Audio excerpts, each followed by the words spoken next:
अज्ञानातिमिरान्धस्य ज्ञानाञ्जनशलाकया चक्षुरुन्मीलितं येन तस्मै श्रीगुरुवे नमः। श्रीचैतन्यमनोभीष्टं स्थापितं येन भूतले स्वयं रूपा कदा मह्यं ददाति स्वपदान्तिकं। वन्देऽहं श्रीगुरु श्रीयुतपदकमलं श्रीगुरं वैष्णवांश्च श्रीरूपं सग्रजातं सहगण रघुनाथानितं तं सजीवं साद्वैतं सवधूतं परिजनसहितं कृष्णचैतन्यदेवं श्रीराधाकृष्णपादान् सहगण ललिता श्रीविशाखानितांश्च नमो विष्णुपादाय कृष्णपृष्ठाय भूतले श्रीमते भक्तिवेदान्त स्वामी निते नामिने नमस्ते सरस्वती देवे गौरवाणी प्रचारिणे निर्विशेष शून्यवादी पाश्चात्य देशतारिणे वाञ्छाकल्पतरुभ्यश्च कृपा सिन्धुभ्यो च पतितानां पावनेभ्यो वैष्णवेभ्यो नमो नमः। पञ्चतत्त्वात्मकं कृष्णं भक्तरूपस्वरूपकं भक्तावतारं भक्तर्थं नमामि भक्तशक्तिकं। नमो महावदन्नाय कृष्णप्रेमप्रदायते कृष्णाय कृष्णचैतन्य नाम्ने गौरतिशे नमः। नित्यानन्द नमस्तुभ्यं प्रेमानन्दप्रदायिने कलौ कल्मषनाश जन्मवापतये नमः। हे कृष्ण करुणा सिन्धु दीनबन्धु जगत्पथे गोपेश गोपिकान्त राधा कान्त नमस्तुते। तप्त कांचन गौरांगी श्री राधे वृंदावनेश्वरी वृषभानुसुते देवी प्रणमामि हरिप्रिये नीलाचल निवासाय नित्याय परमात्मने बलभद्र सुभद्राभं जगन्नाथाय ते नमः।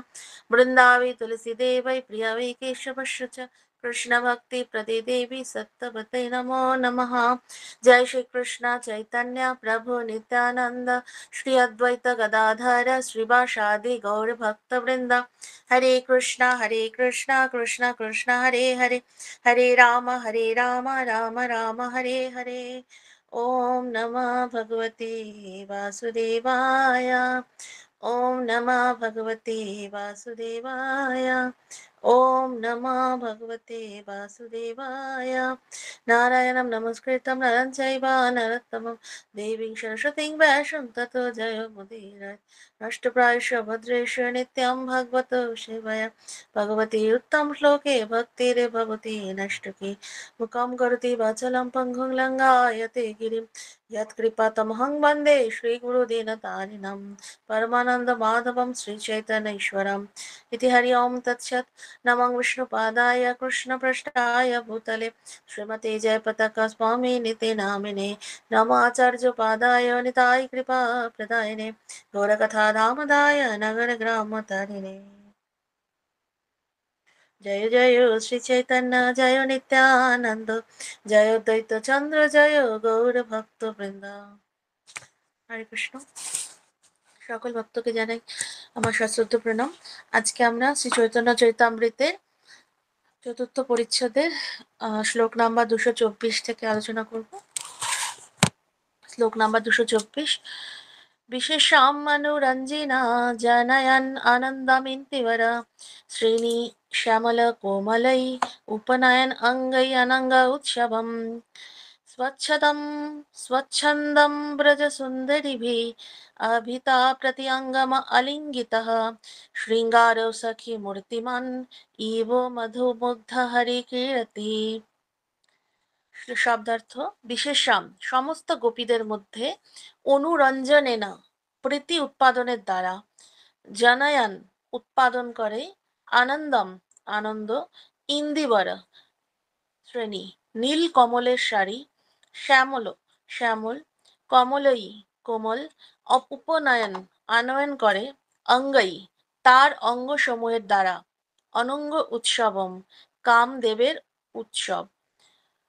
স্বচ্ছন্দম মানে স্বচ্ছন্দে ব্রজ সুন্দরীভি ব্রজ সুন্দরীদের দ্বারা অভিতঃ উভয় দিকে প্রীতি প্রতি অঙ্গম প্রতিটি অঙ্গ আলিঙ্গিতঃ আলিঙ্গিত শৃঙ্গার মানে শৃঙ্গার রস সখী মানে হে সখী মূর্তিমান মানে মূর্তিমান ইবা মানে মতো মধু বসন্তকালে মুগ্ধ মানে মুগ্ধ হরি ভগবান শ্রীহরি ক্রীড়তি মানে ক্রীড়া করছেন। অনুবাদ হে সখী দেখো কৃষ্ণ কিভাবে বসন্ত ঋতুকে উপভোগ করছে। তার প্রতিটি অঙ্গ গোপীদের দ্বারা আলিঙ্গিত হয়েছে এবং তাই তাকে ঠিক মূর্তিমান কামদেবের মতো মনে হচ্ছে। তার অপ্রাকৃত লীলাবিলাসের দ্বারা তিনি সমস্ত গোপীদের এবং সমস্ত জগৎকে আনন্দ দান করছেন। তার নীল কমলের মতো শ্যামল কোমল কর ও চরণ প্রভৃতি অঙ্গ সকল যেন অনঙ্গের আনন্দ উৎসব সৃষ্টি করছে। তাৎপর্য, শ্রীল প্রভুপাদ বলছেন যে এই শ্লোকটি গীত গোবিন্দের প্রথম পরিচ্ছেদের 11 নম্বর থেকে উদ্ধৃত। তো এখানে রসের কথা বলা হয়েছে পূর্ববর্তী শ্লোকে, শৃঙ্গার রস আস্বাদন করে মহাপ্রভু আবির্ভূত হয়েছিলেন। এবং এখানে বলছে যে মানে রাধারানী বলছে সখীদেরকে যে হে সখী দেখো কিভাবে ভগবান বসন্ত উৎসবকে উপভোগ করছে, বসন্ত ঋতুটাকে। এবং এত সুন্দরভাবে তিনি গোপীদের সাথে এত সুন্দরভাবে লীলাবিলাস করছেন যে ভগবানকে যেন মূর্তিমান কামদেবের মতো মনে হচ্ছে। এবং তার যে অপ্রাকৃত লীলাবিলাসের বর্ণনা করছেন যে সমস্ত গোপীদেরকে এবং সমস্ত জগৎকে ভগবান আনন্দ দান করছেন। আর ভগবানের যে নীল কমলের মতো যে কর এবং চরণ কোমল, খুব নরম, তার প্রভৃতি মানে যত অঙ্গ সমূহ রয়েছে ভগবানের তা তা যেন সব মিলিয়ে যেন একটা আনন্দ উৎসবের সৃষ্টি করছে। ভগবানের সাথে যে গোপীদের এবং সমগ্র জগৎকে ভগবান যে এভাবেই আনন্দ বিলাস করেন এবং ভগবান এই আনন্দ লীলাবিলাসের জন্যই ভগবান বারবার বিভিন্ন রূপে বিভিন্ন অবতার রূপে এই জগতে অবতীর্ণ হন। এবং ভগবান আর এই গোপীরা যে ভগবানের এই আনন্দটাকে এত সুন্দরভাবে আস্বাদন করেন এবং সেই ভগবানের প্রীতিবিধানের জন্য তারা নিজেদেরকে সেভাবে উৎসর্গ করেন। এবং সেই জন্য আরো ভগবান বেশি আনন্দ উপভোগ করেন, কারণ গোপীরা তাকে সাহায্য করে আনন্দ প্রদানের জন্য। তারা কখনোই যে গোপীদের যে ভাব এবং যে ব্রজবাসীদের যে ভাব, তারা কিন্তু সবসময় দেখা যায় যে কৃষ্ণের জন্য তারা নিবেদিত প্রাণ। কৃষ্ণকে কি করে সন্তুষ্ট করা যায়? আর কৃষ্ণ তো সবসময় আনন্দ দেওয়ার জন্যই সবসময় মানে রেডি থাকেন। তো সেজন্যই তিনি প্রতিটি অঙ্গ গোপীদেরকে আলঙ্কিত করছেন এবং প্রত্যেকটাতে তাকে এত তিনি এত বেশি আনন্দ উৎসবে মুখরিত করছেন। এবং সেটা সম্ভব হচ্ছে কেন? কারণ গোপিকারাও তাকে পূর্ণরূপে সহায়তা করছেন। কারণ গোপীদের সে ভাব হচ্ছে তাদের মধ্যে কোনো কামনা বাসনা নেই, তাদের মধ্যে শুধুমাত্র কৃষ্ণকে কি করে সন্তুষ্ট করা যায়, কৃষ্ণ কিভাবে খুশি হবেন, আর কৃষ্ণকে কি করে আনন্দ দেওয়া যায়, কৃষ্ণকে দর্শন করে কৃষ্ণ কিভাবে আনন্দ পাবেন, সেটাই তারা, সেই সুখটাতেই তাদের সুখ। তো সেই কারণে গোপীরা আরো বেশি করে তাকে আনন্দ প্রদান করেন এবং কৃষ্ণ সেভাবে গোপীদেরকে এবং সমগ্র জগৎকে এভাবেই আনন্দ দান করে থাকেন।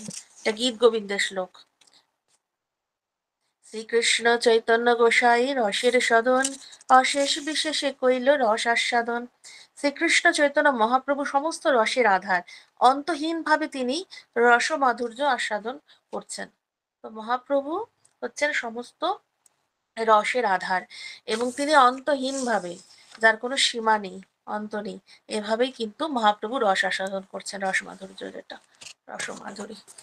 সেই দ্বারে প্রবাহিত কলিযুগ ধর্ম, চৈতন্যের দাসে জানে সেই সব এই সব মর্ম। এইভাবে তিনি কলিযুগের যুগ ধর্ম প্রবর্তন করলেন। শ্রী চৈতন্য মহাপ্রভুর ভক্তরা তার মর্ম জানেন। তাৎপর্য শিল প্রভুপাদ কর্তৃক। জয় শিল প্রভুপাদ। শ্রী চৈতন্য মহাপ্রভু হচ্ছেন ব্রজ গোপিকাদের প্রেমের পরম ভোক্তা, স্বয়ং শ্রীকৃষ্ণ। সেই অপ্রাকৃত রস আস্বাদন করার জন্যই তিনি স্বয়ং ব্রজ গোপিকাদের ভাব অবলম্বন করেছেন, সেই ভাব নিয়ে তিনি আবির্ভূত হয়েছেন। কিন্তু সেই সঙ্গে তিনি অত্যন্ত সুন্দরভাবে এই যুগের যুগধর্ম প্রবর্তন করেছেন। শ্রী চৈতন্য মহাপ্রভুর অন্তরঙ্গ ভক্তরাই কেবল এই অপ্রাকৃত রহস্যের মর্ম জানেন।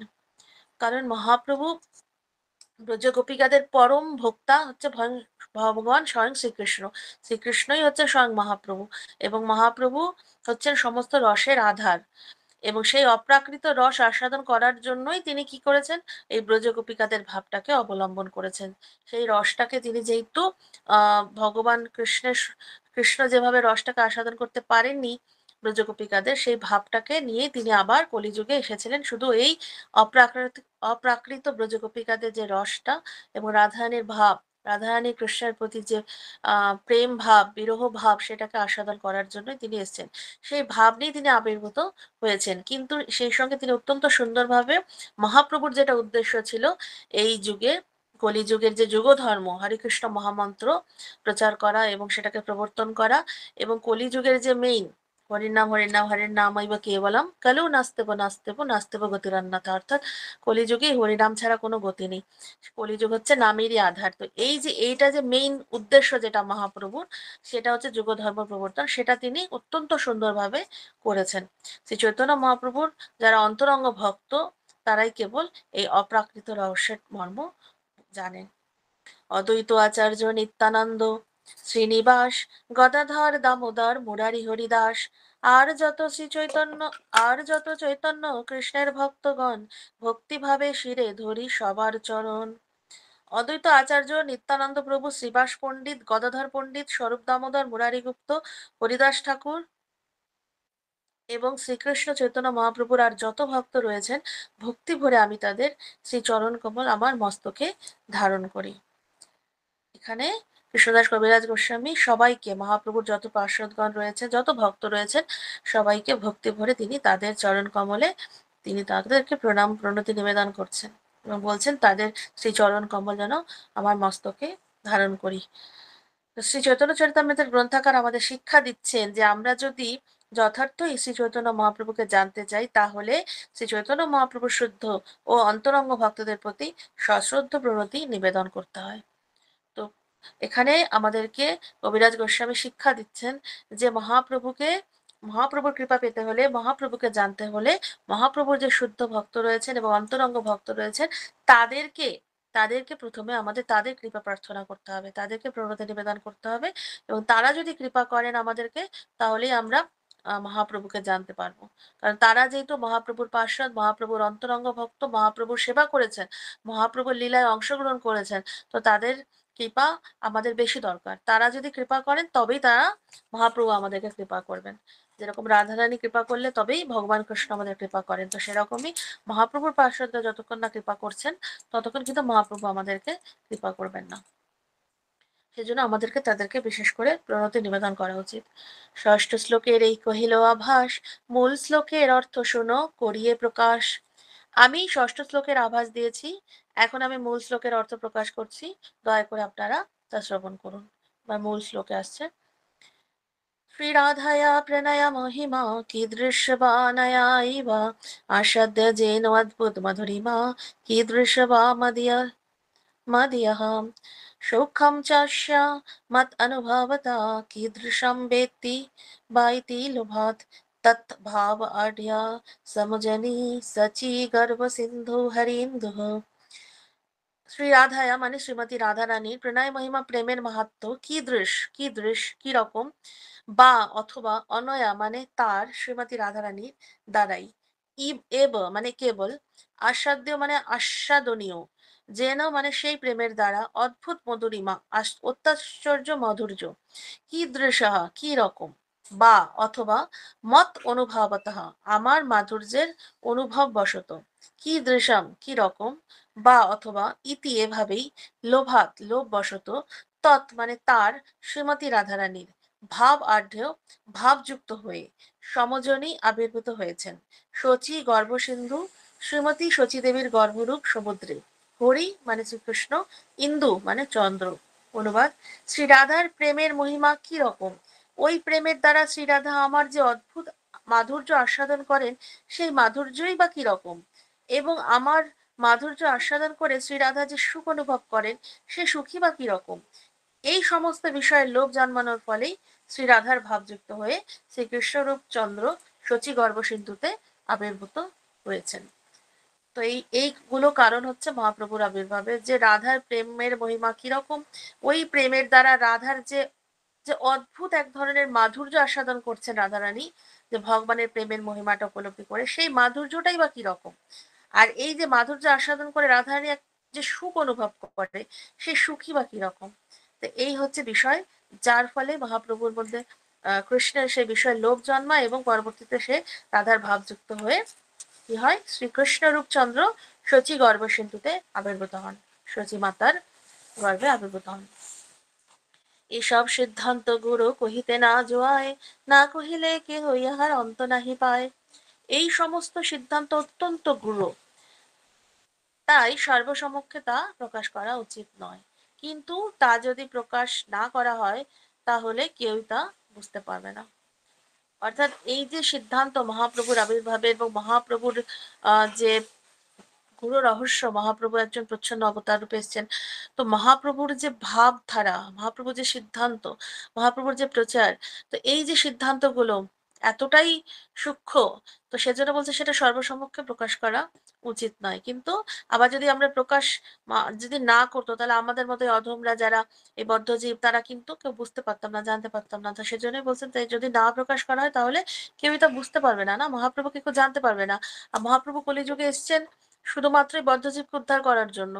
কারণ এই যে এই যুগের যে হরিনাম মেইন যুগ ধর্ম, সেটাকে প্রবর্তন করেছেন, যাতে জীব সহজেই হরিনাম করে এবং ভগবানের কৃপা লাভ করে ভগবত ধামে পৌঁছতে পারে। তো এই জিনিসগুলোর জন্যই বলছেন যে না, আমাদেরকে প্রকাশ না করায় তাহলে কেউই তা বুঝতে পারবে না। কিন্তু সত্যি কথা, মহাপ্রভুর যে সিদ্ধান্ত, এই যে মহাপ্রভুর আসার, প্রকাশের, মহাপ্রভুর আবির্ভাবে, সেটা কিন্তু অত্যন্ত গূঢ় বিষয়। অতএব কহি কিছু করিয়া নিগূঢ়, বুঝিবে রসিক ভক্ত, না বুঝিবে মূঢ়। তাই কেবল তার সারমর্ম প্রকাশ করে আমি তার উল্লেখ করব, যাতে প্রেমিক ভক্ত তা বুঝতে পারে, কিন্তু মূর্খরা তা বুঝতে পারবে না। মানে কবিরাজ গোস্বামী বলছেন যে তারপরেও কিন্তু পুরোটাই প্রকাশ করা সম্ভব নয় মহাপ্রভুর। তাই বলছেন যে মহাপ্রভুর যে সিদ্ধান্ত, এই সমস্ত আবির্ভাবের সমস্ত কিছু তার সারমর্মটাই শুধু প্রকাশ করছেন। এবং এতে কি হতে, যারা প্রেমিক ভক্ত, যারা মহাপ্রভুকে ভগবানকে সত্যিকার অর্থে ভালোবাসেন অনন্য ভক্তি দ্বারা, তারাই শুধু এটা উপলব্ধি করবেন। কিন্তু বাকি যারা মূর্খ, তারা বুঝতে পারবে না। হৃদয়ে ধরো এ যে চৈতন্য নিত্যানন্দ, এসব সিদ্ধান্তে সেই পাইবে আনন্দ।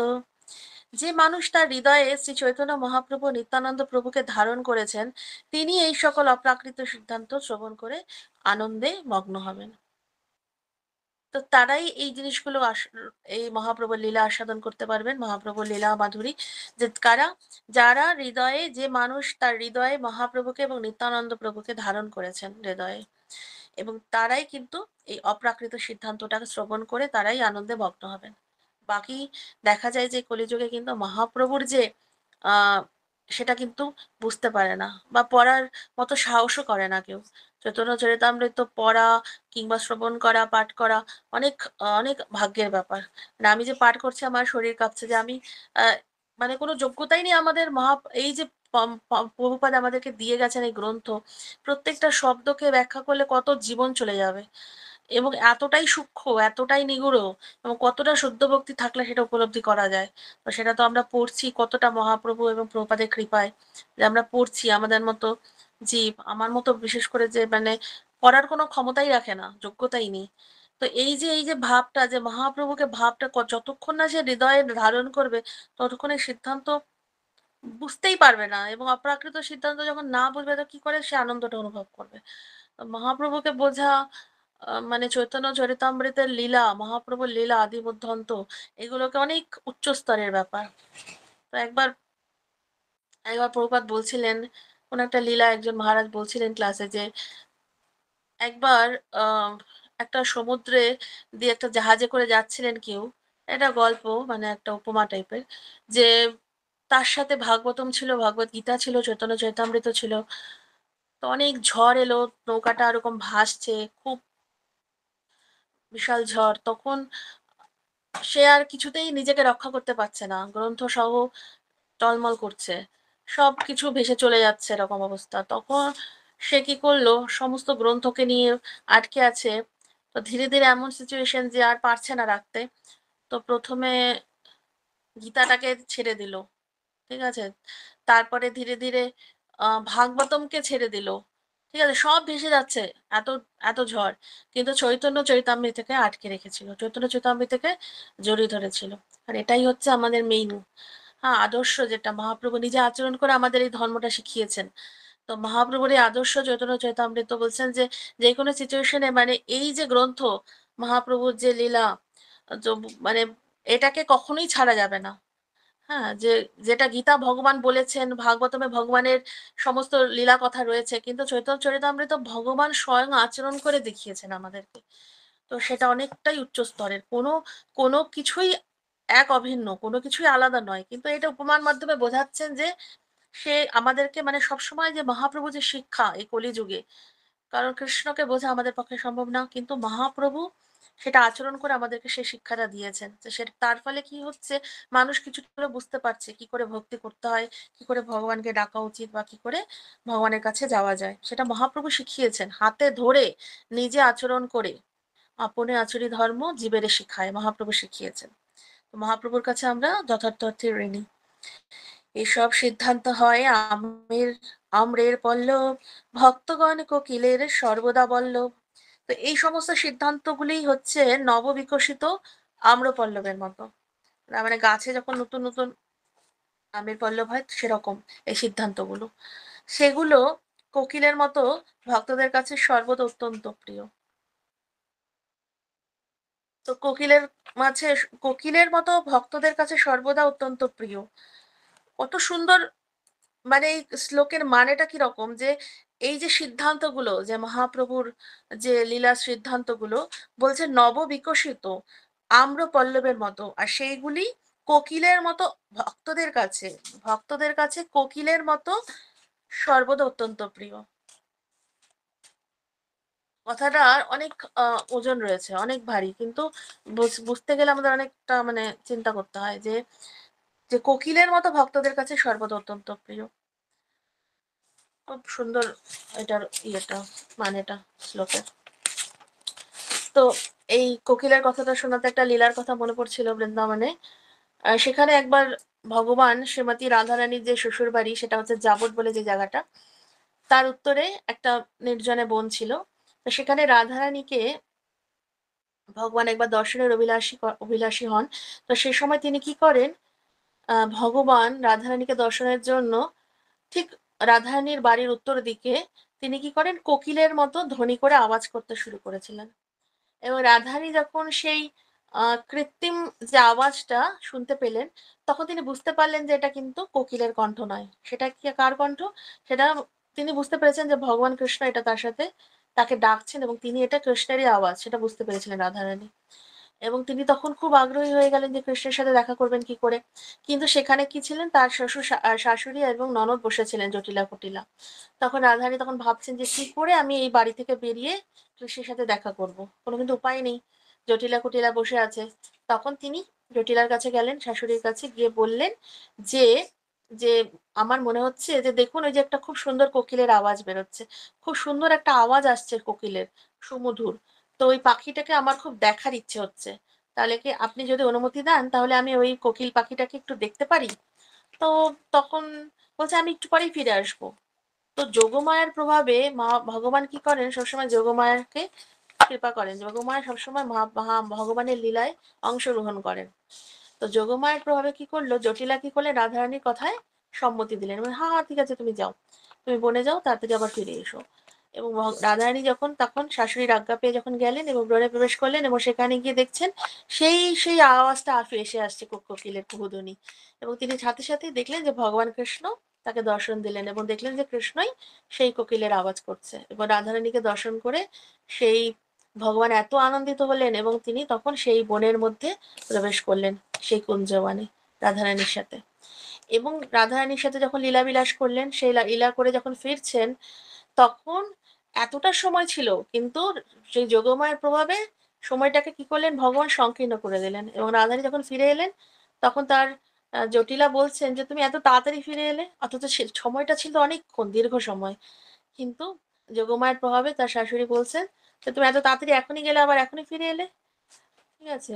তো এইভাবে তিনি রাধারানীকে মহাপ্রভু ভগবান কৃষ্ণ এভাবে কৃপা প্রদর্শন করতেন। এবং সেই জন্য ওই বোনটাকে, যেহেতু ওই বনে রাধারানীকে তিনি ডেকেছিলেন কোকিলের আওয়াজ করে, সেজন্য ওই বোনটার নাম কোকিলাবন। ওই বনটা এখনো রয়েছে ঠিক জাবট, যেটা রাধারানীর শ্বশুর বাড়ি জাবট বলে একটা জায়গা, তার ঠিক উত্তরে, 9 মাইল উত্তরে। তো সেরকম বলছে যে কোকিলের মতো ভক্তদের কাছে অত্যন্ত প্রিয়। তার মানে কতটা সুমধুর ভগবানের ভক্তদের কাছে এই সিদ্ধান্তগুলো, কতটাই মিষ্টি এবং কতটাই মধুর। ভগবান স্বয়ং সেই কোকিলের আওয়াজ করে রাধারানীকে ডেকে এনেছিলেন তার লীলায় অংশগ্রহণ করার জন্য। কতটাই মধুর ভগবানের লীলা মাধুরী।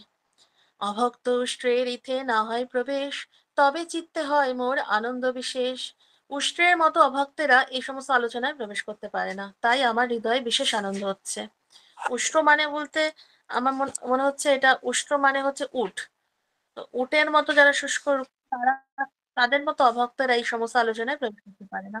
আর ভগবানের লীলাবিলাসে অংশগ্রহণ করতে গেলে অবশ্যই তার মধ্যে প্রেমের ভাব রস থাকতে হবে। ভগবান এতটাই রসের রসমূর্তি, রসের পরম আধার, তো তাকে যে ভালোবাসবে তার মধ্যে রস থাকতে হবে। তো সেজন্য বলছে উষ্ট্রের মতো অভক্তেরা, অভক্তদের মধ্যে কোনো রস থাকে না, তারা ভগবানের লীলা বোঝার মতো ক্ষমতা রাখে না, তাই তারা এই ভগবানের গভীর গূঢ় লীলা তারা কখনোই সে আলোচনায় প্রবেশ করতে পারে না, তাদের কাছে এটা ভালো লাগবে না। তাই আমার হৃদয়ে বিশেষ আনন্দ হচ্ছে কেন? কারণ এই অভক্তরা এই আলোচনায় আসছে না। কারা আসছে? শুধুমাত্র যারা ভগবানের প্রিয়, যারা ভগবানকে উপলব্ধি করছে, সবসময় ভগবানকে নিজের হৃদয়ে রাখছে, তারাই শুধু এই আলোচনায় প্রবেশ করতে পারবে। যে লাগি কহিতে ভয়ে সেদিন, সে যদি না জানে ইহা বই কি বা সুখ আছে ত্রিভুবনে। তাদের ভয়ে আমি বলতে চাই না, কিন্তু তারা যদি বুঝতে না পারে তাহলে তার থেকে অধিক সুখের বিষয় ত্রিভুবনে আর কি আছে।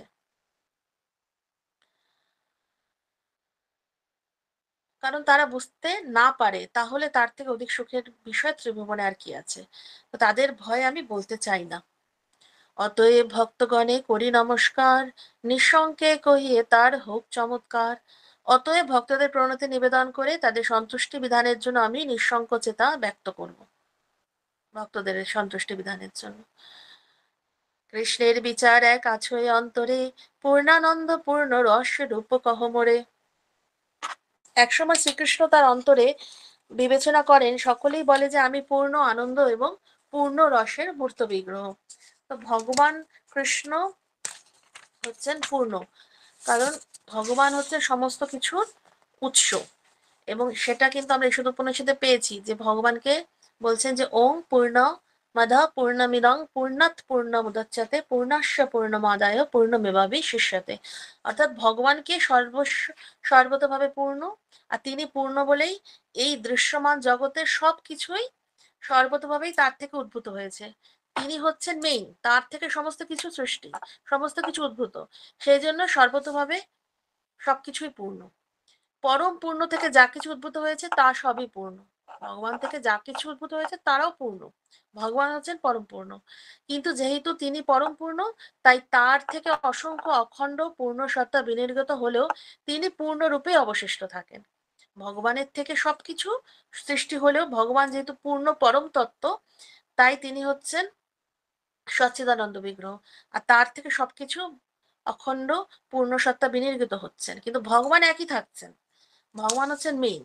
যেরকম সূর্য থেকে আলো তাপ চারিদিকে বিকৃত হচ্ছে, কিন্তু সূর্যের কিন্তু তাপ কমছে না, সূর্য একই রকম ভাবে তাপ বিকিরণ করছে, কিন্তু চারিদিকে আলোকিত করছে। তো ভগবান হচ্ছেন পূর্ণ, পরম পূর্ণ, তিনি হচ্ছেন অসীম শক্তির অধিকারী, এবং তিনি হচ্ছেন তার শক্তি সমস্ত জগৎ, সমস্ত বিশ্ব ব্রহ্মাণ্ড তিনি হচ্ছেন পূর্ণরূপে সেখানে প্রকাশিত হচ্ছেন এবং সমগ্র পূর্ণকে। কিন্তু এই যে ভগবানের যারা শ্রেষ্ঠ জীব, তারাও কিন্তু পূর্ণ, কিন্তু তারা কিছুটা ত্রুটিপূর্ণ, তারা পরম পূর্ণ নয়, ভগবানই একমাত্র পরম পূর্ণ। কারণ আমরা হচ্ছি 24টা তত্ত্বের দ্বারাই অনিত্য জগৎ তৈরি হয়েছে, এই তাদের মধ্যে থেকে আমরা এই জীব 84 লক্ষ যোনি সৃষ্টি হয়েছে এই জড়জগৎকে বিভিন্ন ব্রহ্মাণ্ড পরিচালনা করার জন্য কর্ম অনুসারে। তো এই যে পূর্ণ তত্ত্ব, পূর্ণ ভগবান যে পূর্ণ, এই পূর্ণকে উপলব্ধি করার জন্যই কি হচ্ছে, জীবাত্মাদেরকে কিছু রকম সুযোগ দেওয়া হচ্ছে যে ভগবানকে উপলব্ধি করতে পারো, ভগবানকে উপলব্ধি করে আবার ভগবত ধামে ফিরে যেতে পারো।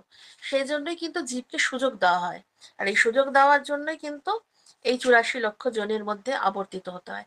আর এই আবর্তিত হওয়ার ফলেই একমাত্র মনুষ্য জনি যেটা, সেই জনিতেই একমাত্র উপলব্ধি করার পূর্ণ সুযোগ থাকে ভগবানকে, যে ভগবান যে পূর্ণ। ভগবান আবার একমাত্র সুযোগ এই মনুষ্য জন্ম মানব দেহেই পাওয়া যায়। সেজন্যই এই পরম পূর্ণের মধ্যে যে উপলব্ধিটা, পরম পূর্ণ আর আমরা যে জীব তার অংশ, সেটাকে উপলব্ধি করার এই সুযোগ একমাত্র আমরা এই মনুষ্য জন্মে পেয়ে থাকি। এই জন্য আমাদের এই মনুষ্য জন্ম খুবই দুর্লভ। এবং এই দুর্লভ মনুষ্য জন্ম পেয়েছি শুধুমাত্র এই পরম পূর্ণ ভগবানকে উপলব্ধি করার জন্য। আর শুধু উপলব্ধি না, উপলব্ধি করে তার সেবা করে তার কাছে আবার ফিরে যাওয়ার জন্য। আর যেটা এই জন্যই এই পরম পূর্ণের সেবায় যারা আত্মনিয়োগ করে ভগবানের সেবায়, তাহলেই কি হয়, মানব জীবনের পূর্ণতা লাভ হয়। তা সেজন্য আমাদের যে আচার্যরা আছে তারা সব ভজনে লিখেছেন, দুর্লভ মানব জীবন জন্ম সৎসঙ্গে, তর হে ভব সিন্ধুরে। তো এই জন্য আমরা যদি এই মনুষ্য জন্মটাকে, যদি এই দুর্লভ জন্মটাকে যদি না ঠিকভাবে ভগবত ভজনে না বিনিয়োগ করি, তাহলে আমাদের তো আবার সেই ঘুরে ঘুরে ঘুরে ঘুরে আবার 84 লক্ষ জনই পার হতে হবে। সেই জন্য ভগবান হচ্ছেন সমস্ত রসে, সমস্ত সমস্ত কিছুর মধ্যে তিনি হচ্ছেন মেইন, এবং তার থেকেই তিনি হচ্ছেন রসের, পূর্ণ রসের মূর্ত বিগ্রহ, পূর্ণ আনন্দ, সচ্চিদ আনন্দ, তিনি হচ্ছেন পূর্ণ আনন্দ। সব কিছুতে তিনি হচ্ছেন পূর্ণ। আমা হইতে আনন্দিত হয় ত্রিভুবন, আমাকে আনন্দ দিবে ওইছে কোন জন। সমস্ত জগৎ আমার থেকে আনন্দ লাভ করে, এমন কেউ কি আছে যে আমাকে আনন্দ দান করতে পারে? ভগবানের থেকে আর কেউ কেউ সেরকম নেই যে ভগবানের থেকে আনন্দটা বেশি কেউ দিতে পারবে, কারণ ভগবানের থেকেই আনন্দ লাভ করা যায়, ভগবানের থেকে আনন্দ সৃষ্টি হয়। ভগবান হচ্ছে উৎস, ভগবানের থেকে আনন্দ আসছে। সমস্ত জগৎ আমার থেকে আনন্দ লাভ করে, ভগবান নিজে বলছেন। আমা হইতে যার হয় শত শত গুণ, সেই জন আল্লা দিতে পারে মোর মন।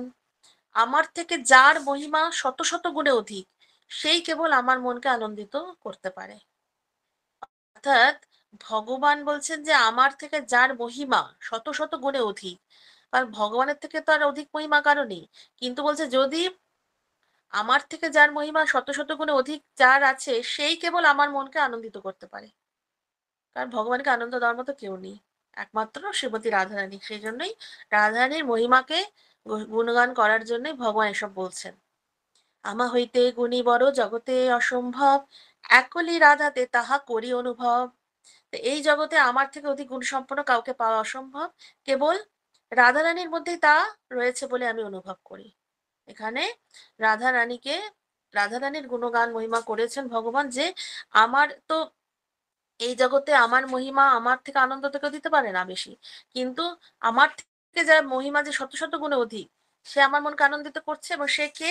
সে হচ্ছে আমার থেকে অধিক গুণ সম্পন্ন, কাউকে পাওয়া তো সম্ভব নয়, কিন্তু রাধারানী একমাত্র যার মধ্যে রয়েছে এই অধিক গুণ ভগবানের থেকে, ভগবান নিজে বলছেন। তা আমি অনুভব করি, ভগবান সেটা বলছেন, আমি সেটা অনুভব করছি। কোটি কাম যিনি রূপ যদ্যপি আমার, অসমর্থ মাধুর্য সাম্য নাহি যার। মোর রূপে আপ্যায়িত হয় ত্রিভুবন, রাধার দর্শনে মোর জুড়ায় নয়ন। যদিও আমার সৌন্দর্য কোটি কোটি কন্দর্পের সৌন্দর্যকে পরাভূত করে, যদিও আমার এই সৌন্দর্য সমান অথবা তার থেকে অধিক সৌন্দর্য সমন্বিত আর কেউ নেই, এবং যদিও আমার এই সৌন্দর্য ত্রিভুবনের আনন্দ বিধান করে, তবুও রাধারানীকে দর্শন করে আমার চোখ জুড়িয়ে যায়। তো ভগবান এতটাই রাধারানীকে, রাধারানীর এখানে মহিমা বলছেন, যে সবাই জানে যে ভগবানের সৌন্দর্য কোটি কোটি কন্দর্পের সৌন্দর্যকে পরাভূত করে।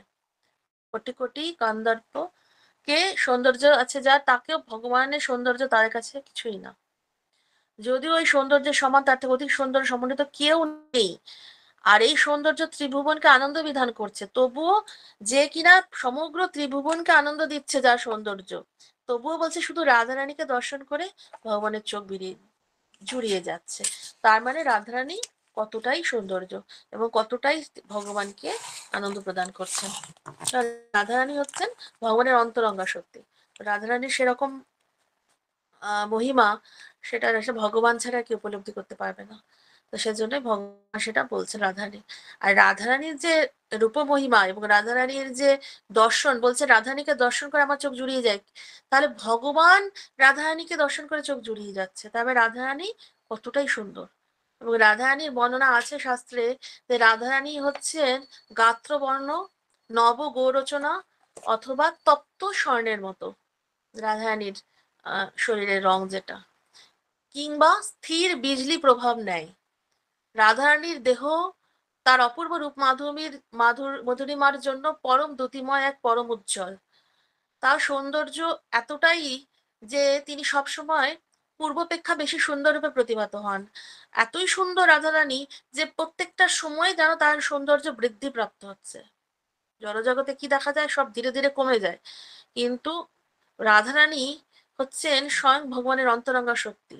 তিনি তার যে রূপমাধুরী, যে স্বয়ং ভগবান যার চোখ জুড়িয়ে যাচ্ছে, তো তার হচ্ছে রূপ সৌন্দর্য বলছেন যে সব সময় পূর্বাপেক্ষা বেশি সুন্দর রূপে প্রতিভাত হয়, এবং প্রতিদিনই তাকে নব সৌন্দর্য কলায় অধিকতর রূপান্তরিত দেখায়। প্রতিদিন, প্রতিটা মিনিট, প্রতিটা ঘন্টা রাধারানীর নব সৌন্দর্য রূপ হয়, এবং যেন প্রত্যেকটা সময় দেখে মনে হয় যে তিনি ইতিপূর্বে আর এর চেয়েও, মানে এর আগে যা সুন্দর ছিল এখন আরো বেশি সুন্দর রাধারানীকে, এরকম মনে হয় প্রতিটা মিনিটে।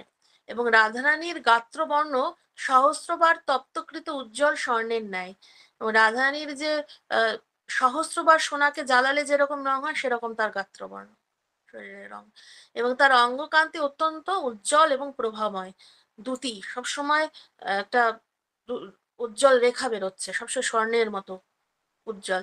এবং তার প্রিয় প্রেমাস্পদ কৃষ্ণের যখন সান্নিধ্যে তিনি আসেন রাধারানী, তখন আরো বেশি অধিক উজ্জ্বলতর কান্তি প্রভাময়ী রূপান্বিত হয়ে ওঠেন তিনি রাধারানী।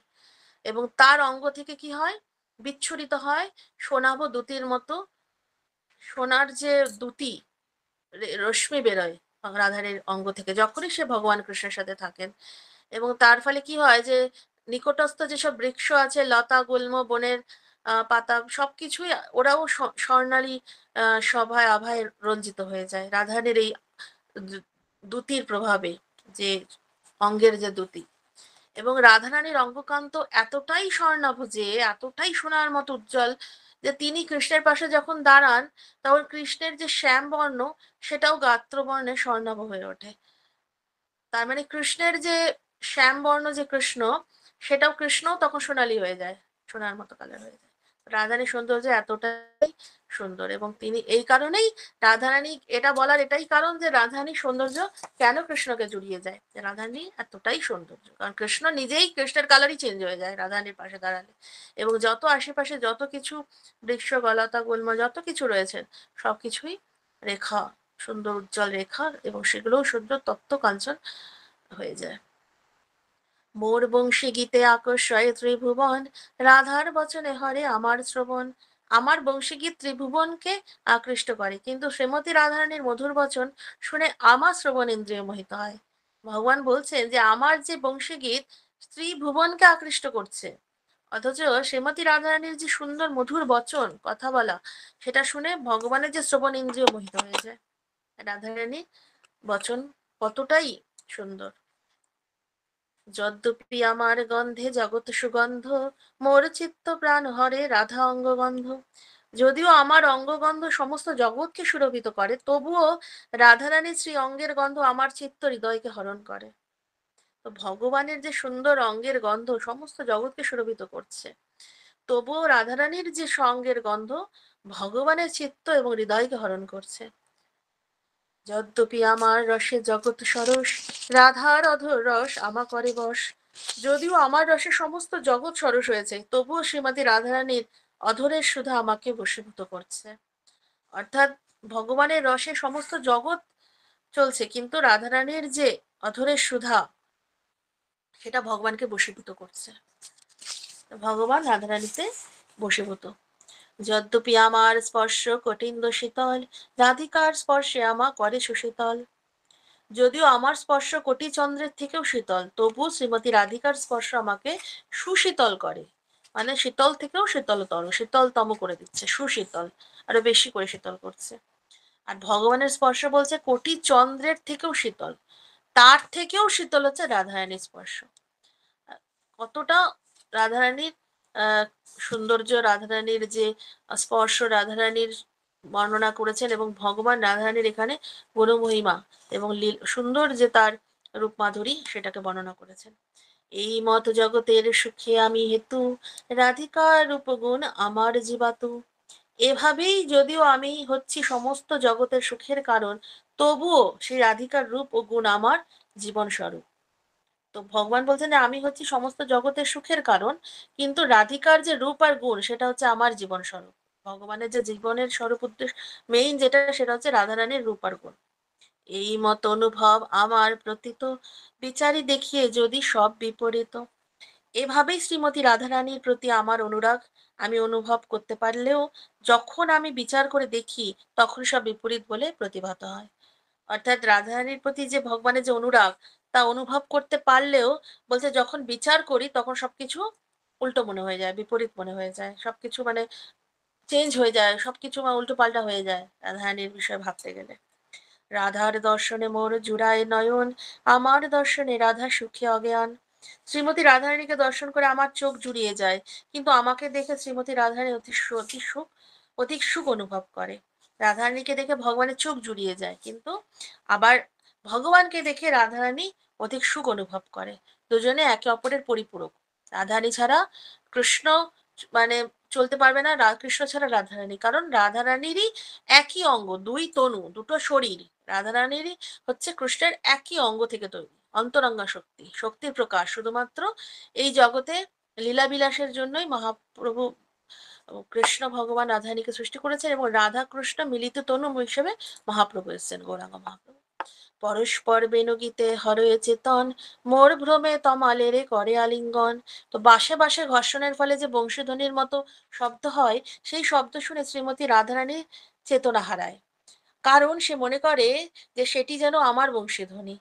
আর আমি বলে ভুল করে সে তমাল বৃক্ষকে আলিঙ্গন করে। তো তমাল মানে বাঁশে বাঁশে যখন ঘর্ষণ হয় তখন কি হয়, একটা আওয়াজ বেরোয়, সেটাকে না বাঁশির মতো মনে হয়। তো সেটাকে শুনে রাধারানী ভাবে কি যে কৃষ্ণ বাঁশি বাজাচ্ছে, আর সেটা শোনা মাত্র রাধারানী চেতনা হারিয়ে ফেলে।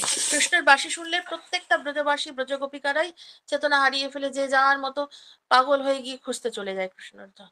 তো সেরকম রাধারানী তো উত্তম, সবচেয়ে সর্বোত্তমা। তো সেই জন্য বাঁশে বলছে যে যখনই বংশীধ্বনির আওয়াজ পাচ্ছে সেটা তো বাঁশের ঘর্ষণ হচ্ছে, কিন্তু সবসময় যেহেতু কৃষ্ণ চেতনায় রাধারানী রয়েছেন, তো সেই জন্য রাধারানী সবসময় ভাবছেন যে না, এই তো কৃষ্ণ বাঁশি বাজাচ্ছে, আমাকে কৃষ্ণের কাছে যেতে হবে, সব তখনই তিনি চেতনা হারিয়ে ফেলেন।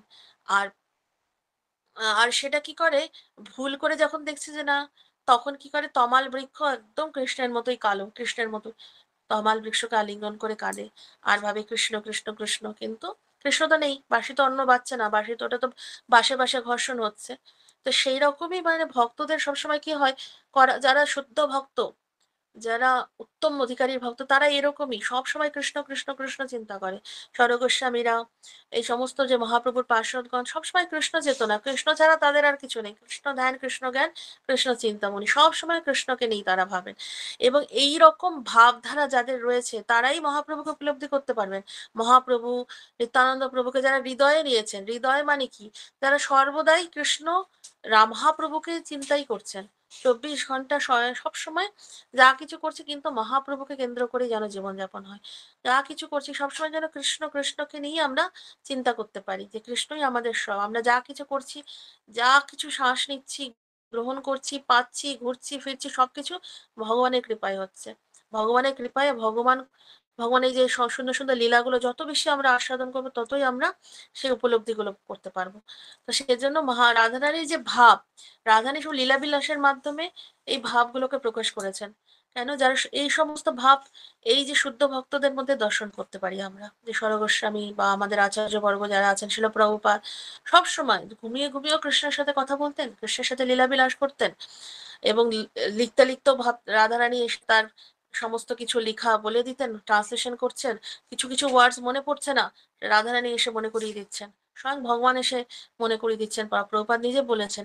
তো এই যে সমস্ত শুদ্ধ ভক্তের সাথে লীলাবিলাস করে, এবং এই কলিযুগে কেউ বলতে পারে যে না, শুদ্ধ ভক্ত আমরা তো দেখতে পাচ্ছি না, কিন্তু শুদ্ধ ভক্তরা যে লীলাবিলাস করছে এবং তারা তাদের যে আমাদেরকে যে প্রচার করছে, তার ফলেই আমরা আজকে এই ভক্তি করতে পারছি, তাদের কৃপার ফলে।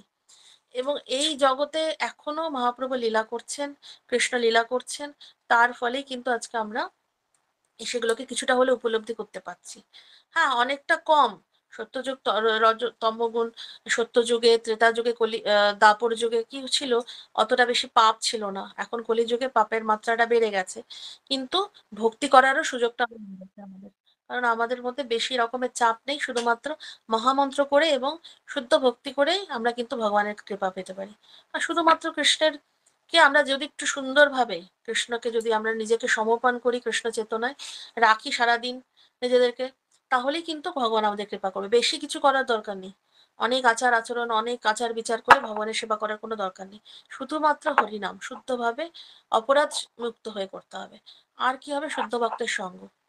এবং বলছে সেরকম ভক্তের সঙ্গ করতে হবে যারা কিনা অকিঞ্চন, নিষ্কিঞ্চন, যারা কিনা নিষ্কাম ভক্তি করছে, অনন্যা ভক্তি করছে, উত্তম অধিকারীর ভক্ত।